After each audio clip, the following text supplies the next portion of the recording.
6장 1절에서 2절 말씀.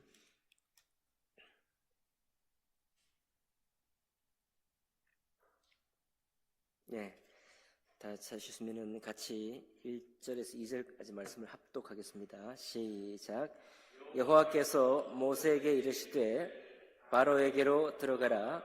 내가 그의 마음과 그의 신하들의 마음을 완강하게 함은 나의 표징을 그들 중에 보이기 위함이며, 내가 내게 애굽에서 행한 일들 곧 내가 그들 가운데서 행한 표징을 내 아들과 내 자손의 귀에 전하기 위함이라. 너희는 내가 여호와인 줄을 알리라. 아멘.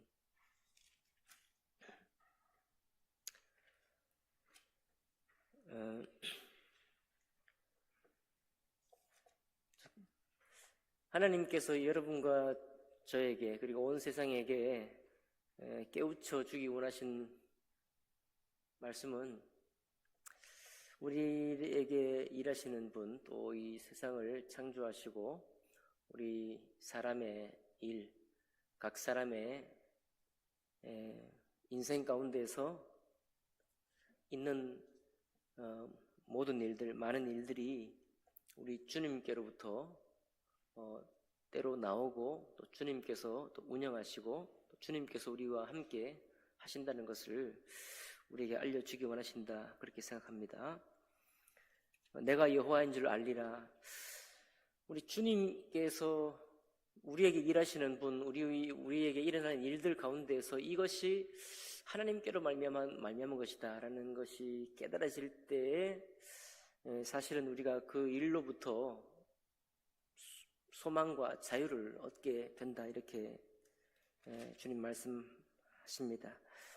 오늘 이 말씀을 하신 거는 하나님께서 7가지 그 재앙을 이집트에 베풀고 이제 8번째, 9번째, 10번째 마지막 3번의 그 재앙을 준비하고 있을 때 주님께서 하신 말씀인데요. 파라오가 하나님께서 행하시는 일들을 7번째까지 겪을 때까지 파라오의 마음이 완악했다, 그렇게 말씀하고 있죠. 내가 그의 마음과 그의 신하들의 마음을 완강하게 하면, 이집트 바로가 스스로 이 일이 여호와 하나님께로부터 났다는 것을 믿지 않았지만은, 이스라엘 백성을 우리가 지금 다스리고 있는 우리의 일이 더 잘 진행되게 하기 위해서 종들로 불리는 이스라엘 민족이 필요했는데, 그 민족을 아무런 군사력의 동원 없이 내어 주어야 한다는 이 명령이 그냥 그대로 순종하기에는 참 당황스러운 일이었죠, 파라오 입장에서도. 그런데 바로가 그렇게 생각한 것일 뿐만 아니라 여기에 1절에 기록하고 있는 것은 하나님께서 바로의 마음을 완강하게 하셨다, 이렇게 쓰고 있잖아요. 그러니까 바로 스스로도 하나님에게서 이 일이 나서 내가 순종하고 따라야 된다는 것을 거절할 수밖에 없는 상태이지만, 바로의 마음을 7번씩이나 이 재앙을 만나고도, 사실은 그 뒤에 10가지죠. 10번째, 9번째까지 굉장히 많이 맞고도 여전히 바로가 조건부로, 이제 8번째부터는 조건부로 보내거든요. 가축들은 남겨두라든지, 너희가 가되 어린아이들은 남겨두라든지, 장정만 가라든지, 이렇게 조건부로 이제 허락을 합니다. 그건 하나님의 뜻은 아니었죠. 그래서 마지막 10번째 장자의 재앙까지 만나고서야 완전히 항복하고서 이제 보내주게 되는데, 이렇게 바로의 마음이 완강하게 한 것도 하나님께로서 났다라고 이 성경이 기록하고 있습니다. 왜 그러냐? 왜 바로의 마음을 조금 더 부드럽게 해서 보내주면 될 텐데 10번째 재앙까지 만나고 완전히 항복하게 될 때까지 그들의 마음을 완강하게 만들었느냐? 이게 문제죠. 왜 그랬느냐, 하나님께서. 왜 바로의 마음을 그렇게 완강하게 만들었느냐? 두 가지 이유입니다. 첫 번째는 1절 하반절의 마지막에 보면은 나의 표징을 그들 중에 보이기 위함이다. 하나님께서 하신다. 이 창조주 하나님이시고 이스라엘을 택하셔서 온 천하를 구원하기 원하시는, 온 천하에게 하나님의 하나님 되심을 나타내 보이기 원하신다고 한다는, 하나님께로서 나타난 이 표징을 이집트 백성에게, 바로에게 보여주기 위함이다. 그렇게 말씀하고 있습니다. 그러니까 사실 우리는 성경을 통해 알고 있는 바대로 첫 번째 이 물을 피로 만들었던 재앙부터 하나님께서 난 것이죠. 근데 첫 번째 세 재앙은 이집트의 마술사들도 다 똑같이 따라했어요.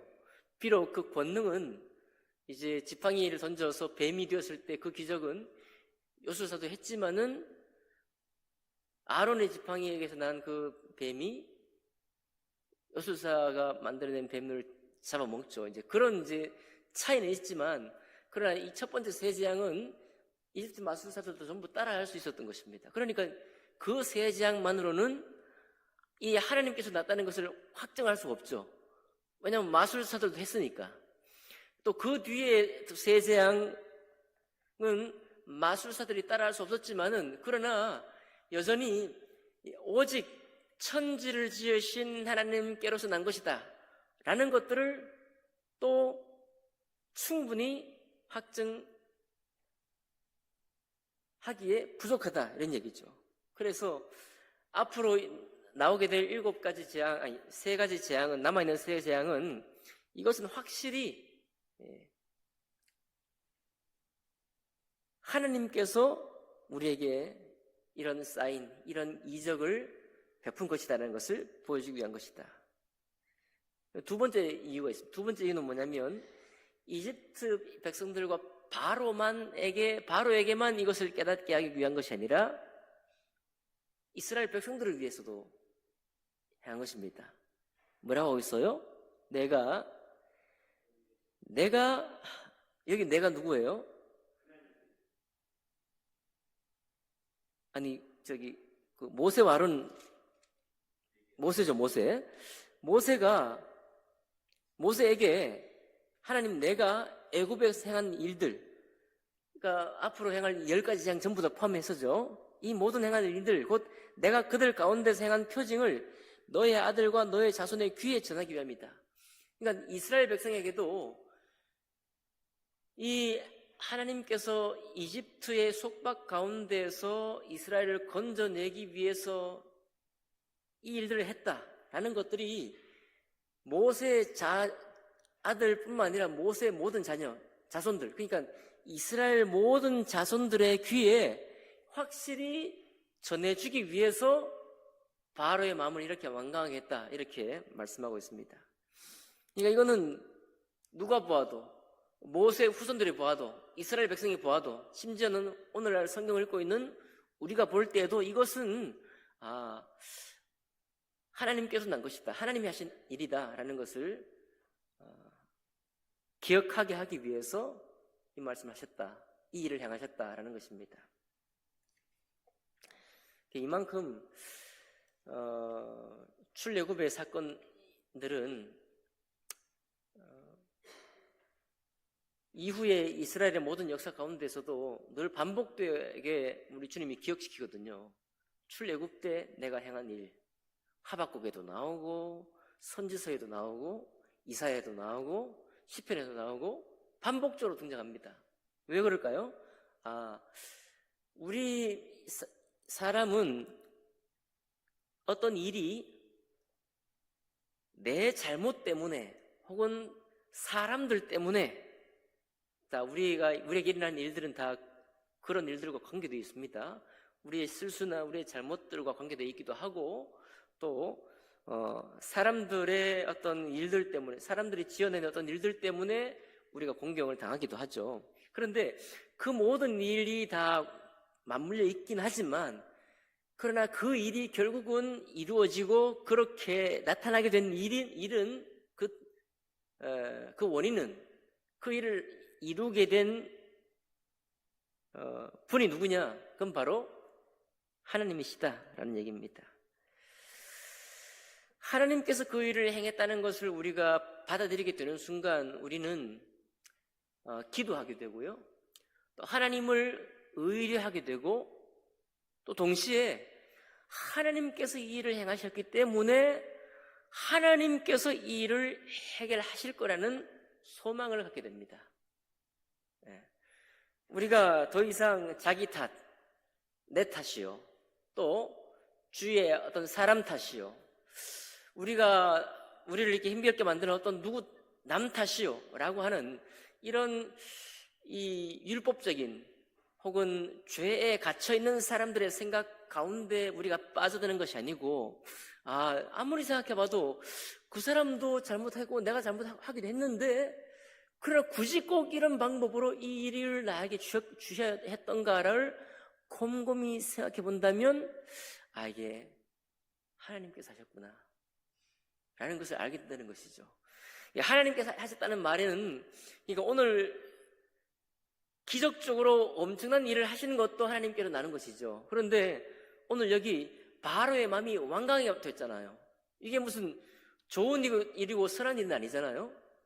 그러니까 좋지 않은 일도 하나님께로서 났다는 거예요. 그것을 우리가 적시하고 분명히 시인하고 고백하는 순간 오히려 그 사실이 우리에게 소망을 준다는 겁니다. 여러분, 그러니까 우리 지금까지 우리의 생애 가운데에서 우리를 힘겹게 하거나 우리를 자꾸만 한탄케 하는 일들이 있다고 한다면 대개 그것은 하나님께로서 난 일일 가능성이 굉장히 높습니다. 왜 하나님 나에게 안 좋은 일, 못된 기억들을 생각나게 하셨을까? 다 일일이 따질 수는 없지만 그런 일로 인해서 우리 마음에 또 상처가 되고 트라우마가 되고 자꾸만 나를 힘들게 만드는 일이 있다고 한다면 그것은 하나님이 하신 일일 가능성이 높다는 거예요. 오히려 이것을 우리가 시인할 때 여러분과 저는 하나님을 향한 믿음이 더 생겨나게 되고 그 일로 인해서 내가 어려운 공경을 겪고 있다고 할지라도 하나님께 대한 소망을 또 기도로 의뢰하고자 하는 마음이 더 생기게 되니 오히려 나를 얽매였던 그 일이 나에게서 자유함이 되고 나를 힘겹게 만들었던 바로 그 일이 하나님을 향한 소망의 제목이 된다는 것입니다. 그런데 우리 주님께서 신약에 오면은 이 내가 여호와인 줄 알리라 이것을 어떻게 풀어가시냐면은 요한복음 13장에 이렇게 말씀하고 있습니다. 요한복음 13장에는 13장 34절 35절에 이렇게 말씀합니다. 새 계명을 너희에게 주노니 서로 사랑하라. 내가 너희를 사랑한 것 같이 너희도 서로 사랑하라. 너희가 서로 사랑하면 이로써 모든 사람이 너희가 내 제자인 줄 알리라. 자, 이것이 내 탓이거나 다른 사람이 탓이거나 하게 되면 탓을 하니까 사랑할 수 있어요, 없어요? 사랑할 수 없습니다. 그리고 나를 괴롭게 만들었던 그 문제가 나의 탓이요 다른 사람의 탓이라고 하는 순간 계속 그렇게 우리가 고백하고 있는 순간은 우리에게 맡기신 사람, 우리와 함께하는 사람들을 결코 사랑할 수 없는데 이것이 하나님께로 말미암아 난 것이라고 우리가 확증하는 순간 사람들을 향해서 사랑의 마음을 품을 수 있습니다. 또 어떻게 우리가 사랑할 수 있느냐? 그 일을 해결하고 나를 구속하고 얽매이는 있는 그 일을 문제를 해결하게 되는 것. 하나님이 닫은 문을 여실 분도 누구라고요? 하나님이십니다. 때가 차야 하고 또 우리 주님께서 새로운 은혜, 그 일이 바로를 완강하게 만든 일이라고 한다면 이제는 바로의 마음에 하나님 앞에 항복하고 주님을 시인하게 되는 그런 때를 예비하고 있는 것이죠. 그래서 그 일이 하나님께로 났다고 한다면 오히려 이것이 여러분과 저에게 우리 주님께서 우리에게 부탁하신 사랑의 말씀을 우리가 순종할 수 있게 하는 능력이 되는 것입니다. 그러니까 오늘 저에게도 그렇고 여러분에게도 그렇고 우리에게 있는 일들이 이것이 이 마음을 이렇게 몰아가는 것이 주님께서 하신 일이다 라는 것은 우리의 책임을 회피하기 위해서나 우리가 괜히 하나님께로 이 문제를 핑퐁하듯이 떠넘기는 바로 그것을 위해서 고백을 하는 것이 아니라 그 일에 대한 하나님의 주권을 우리가 돌려드리면서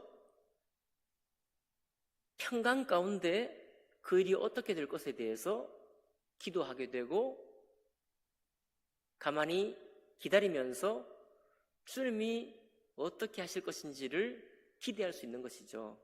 그렇기 때문에 우리가 그 일로부터 자유를 얻게 되는 것입니다. 동시에 그저 그 일로부터의 자유가 아니라 결국은 그 일이 변화가 되고 주님께서 새롭게 일을 하셔서 새로운 일로 바꾸실 때라야 그 일이 다 끝나잖아요. 그렇죠? 그래서 하나님께로 말미암았다는 사실을 기억하게 되는 순간 그 일 자체로부터의 해방이 있을 뿐만 아니라 예수께서 우리에게 부탁하신 서로 사랑하라 라고 하는 이 세 계명을 순종할 수 있는 마음이 준비되는 것입니다. 그러니까 구약에서는 하나님이 누구신지를 우리에게 알려주신다고 한다면 신약에서는 새로운 것이 우리에게 알려주기를 원하는데 너희가 내 제자인 줄 알리라 라고 하는 그것을 우리에게 알려주기 원하는 것입니다. 하나님이 되시고 그 모든 일들이 하나님께로 말미암아 났다고 한다면 또 그것을 안다고 한다면 우리는 하나님의 말씀, 사랑의 말씀을 이제는 순종할 수 있게 되고 그것을 순종하는 우리들을 통해서 사람들이 우리가 저가 하나님을 아는 사람이구나, 하나님께 맡기고 소망 가진 사람으로 사는 사람이구나. 그렇기 때문에 내 탓하고 남 탓하는 것이 아니라 하나님을 의뢰함으로 우리와 함께한 사람들, 우리와 함께할 사람들을 향한 사랑을 할 수 있는 사람이구나. 이렇게 이제 결론이 되게 되는 것입니다.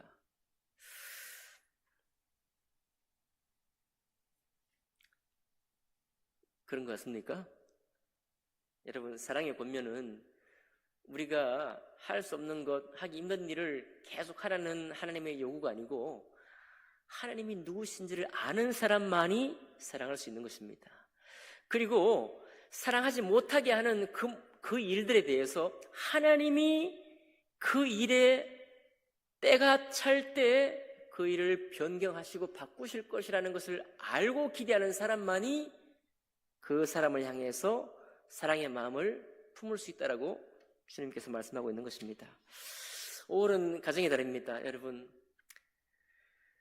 우리와 피를 나누지 않은 사람을 사랑하는 것도 때때로 너무 어렵지만은 때때로는 우리의 가족들도 마찬가지 일들을 우리가 겪게 됩니다. 가족이라고 우리가 마냥 어려움 없이 사랑할 수 있는 건 아니죠. 또 그 가족이 이제 결혼을 하고 새로운 가정을 꾸리고 나면 이제 출가 외인이 아닙니까? 부모의 뜻대로 되는 것도 아닌 것입니다.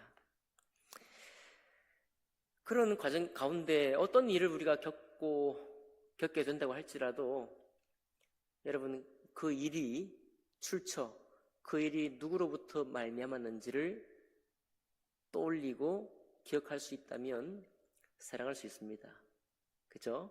끝까지 기대하면서 하나님의 역사를 소망할 수가 있습니다. 그리고 넉넉한 마음으로, 평강한 마음으로 축복하면서 기도할 수가 있다, 그렇게 생각합니다. 오늘 말씀, 내가 여호와인 줄 알리라, 이것은 하나님이 우리를 해방케 하는 것이고, 바로도 그 말씀을 통해서 결국은 순종케 하는 일이었고, 모세와 모세의 아들 모세의 자손들 곧 이스라엘 백성 모든 백성들에게 그들이 부딪히는 여러 가지 환난 가운데에서도 주님께로 말미암았다는 것을 기억하면서 하나님을 의뢰할 수 있게 만드는, 오히려 그들을 자유케 하는 말씀이었다. 오늘 말씀 나눴습니다. 그리고 신약에 와서 우리가 여전히 이 말씀을 기억한다고 한다면 주님께서 우리에게 부탁하신 말씀, 서로 사랑하라. 너희가 서로 사랑하면 이로써 너희가 내 제자인 줄 알리라 하는 이 말씀까지 우리에게 부탁하시고 있다는 사실을 함께 나눴습니다. 그렇게 우리가 하나님의 큰 시선과 큰 때에 따라 하시는, 도우시는 그 주님을 바라보면서 오늘 내가 겪고 있는 이 일들을 해석하고 해명하는, 그래서 우리 주님을 더욱더 신뢰하며 나아갈 수 있는 여러분과 제가 되기를 주님 이름으로 축복합니다.